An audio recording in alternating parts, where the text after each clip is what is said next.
I'm back again to share another really quick video again with you this time. I've shared with you how I fed a gluten-free Christmas cake, and now I just wanted to show you what I've done with both the finished cakes. I've done them slightly different, so I just thought I'd show you. The full written description and method and everything what I've done will be over on my blog, and I'll put links below for both ways of how I've decorated the Christmas cakes. But for now, I'll just drop the camera down so you can have a look to see what I've done.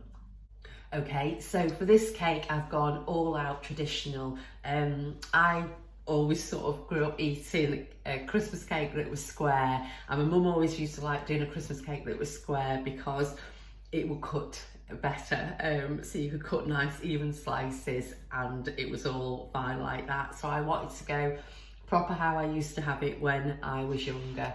I've even used the original little figures that my mum used to put on the Christmas cake as well. So for this Christmas cake, I've gone for homemade marzipan and royal icing topping.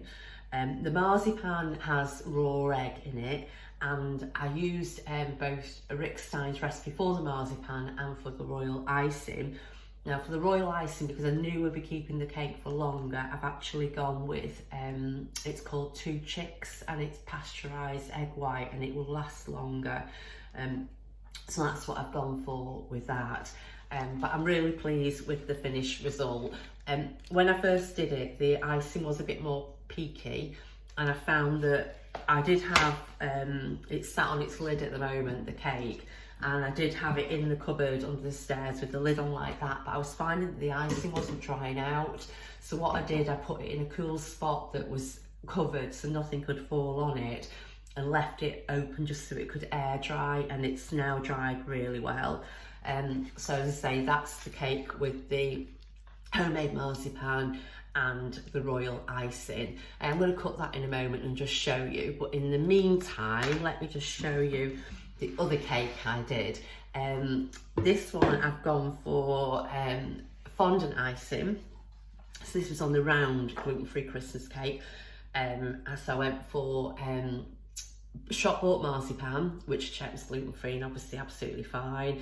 And I've gone for shop bought fondant icing. The fondant icing I used is a Waitrose, and it tastes really nice actually, because I find fondant a little bit sickly, but this isn't at all. I thought, I think it tastes lovely. And the marzipan I've used underneath is an Asda marzipan. I say both of them were gluten-free. They didn't have any may contain, but you do just need to just double check for each one that you buy. The coloured icing on top, I used a Dr. Oetker, and it was this pack actually that I used. And sorry, it's in a plastic bag. It's just because I've wrapped up the icing to save, because I'm going to use it for something else. So it's just in there, but it does come in clear packets, and that's what I use.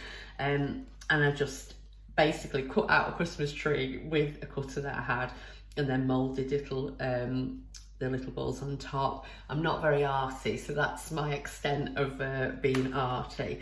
But I'm really pleased with how it turned out.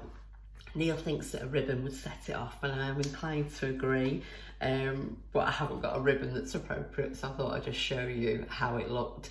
But as I say, the links for how I've done both cakes will be over on my blog, and I'll put links below for you to take them over. And of course, the full recipe for the cake is over on there on a separate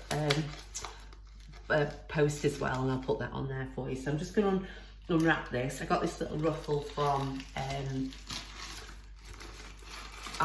sorry, can't do two things at once.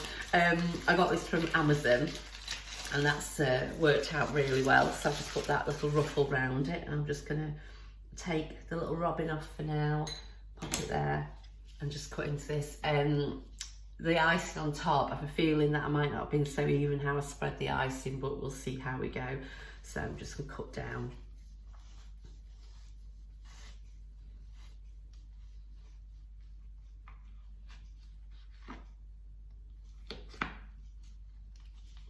Okay. And just before I do that, I'll just show you, as I say, I find if you decorate a cake, you probably know this already, but just in case, if you put the cake on the base then, so on the lid, and then put the container on top, it means you can leave it on as it is and you don't have to try and delve and get it out of the cake box. I find it a lot easier to do it that way, and I've done the same thing with the round one as well. So just like I say, slip that lid over there like that. So yep, okay.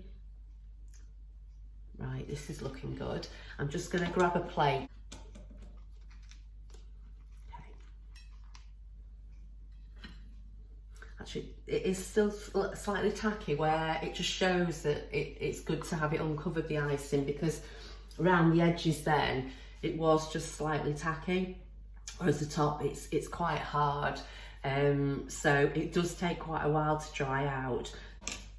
Neil's going to be absolutely delighted because he keeps saying, when can we cut into the Christmas cake? So when he comes home from work, he can have a nice slice of Christmas cake now tonight.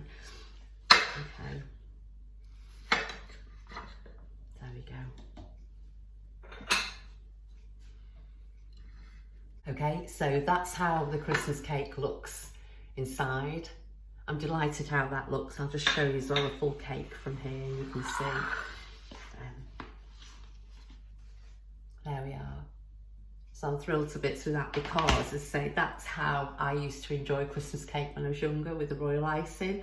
And I really wanted to do that. And to be honest, I have to say a huge thank you for being there and watching my videos and for reading my blog, because you do that, you actually push me to make me do things that I wouldn't normally do.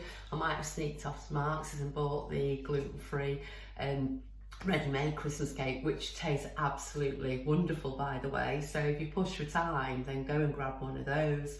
But homemade Christmas cake is just something special. So say all the links that you need are over on the blog. And yeah, so I'd definitely recommend, if you've got a chance to pop it together, but if not, you pop off to Marks and grab one from there. Anyway, thanks as always for watching. Look forward to being back again with you really soon, but in the meantime, take care and bye for now.